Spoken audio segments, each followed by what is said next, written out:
I always have fun doing this. I never get bored presenting this. And this is often just the beginning. This is maybe 2 or 3 days, or maybe just a day even, 2 hours with students in the beginning of what might be a week or 2 week long residency with them. That's exploring concepts that are brought about in this. The concepts could be fundamental to learning about the principles of design and the qualities and characteristics of shape and those kinds of things.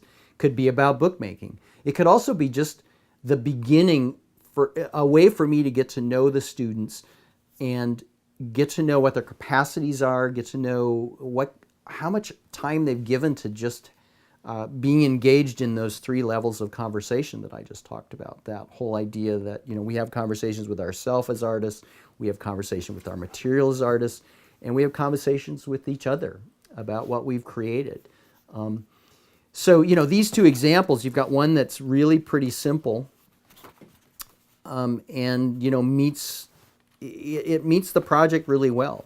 And there's so many possibilities. It's simple, but there's just so many possibilities with it. And then you have this other example that has blown my mind in a lot of ways, because it is very complicated. It's very complex. This person obviously has a lot more experience doing this kind of work. They're dealing with negative space and the idea of repeating these negative spaces as the solids that were cut out of it in that black plane. So it's very exciting.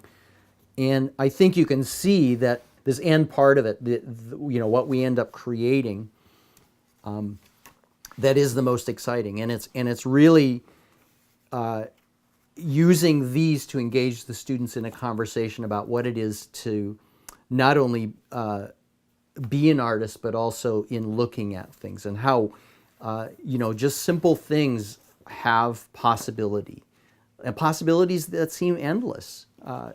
And so this is just the beginning of a conversation with your students, and with people about what it is to make something and the possibilities. The students that are disappointed in what they've created, you need to try to get them to be encouraged by what they're seeing, the possibilities they're seeing, and give them opportunity to then play with some of the concepts and ideas they've seen other students come up with to create their own work, realizing that they may not achieve the same results.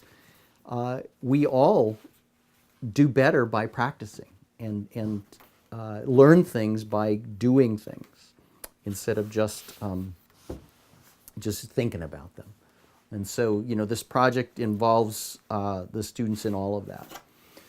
So I hope you had fun with this. I never get bored presenting this to students and adults. And it harkens back to sort of my philosophy about creating something that's very simple and doable in short segments of time, or maybe you stretch it out to be longer segments of time. But it's sort of the way that I structure, and my philosophy as a teaching artist is to engage my audiences in activities and projects that are often simple, but have endless possibilities. Possibility to expand on this, for instance, is mind-boggling for me as an artist with lots of experience, but also for a student that maybe doesn't have as much experience. It must seem magical. It must seem, how'd you do that? How could I use that to do something like that? I think through the Montana State Arts Commission there will be available a lesson plan that sort of talks about this a little bit in more detail, with some learning objectives and some assessment criteria, if that's something you're interested in. What I wish is that for all of you to just engage with your students and with other people out there in creative ways.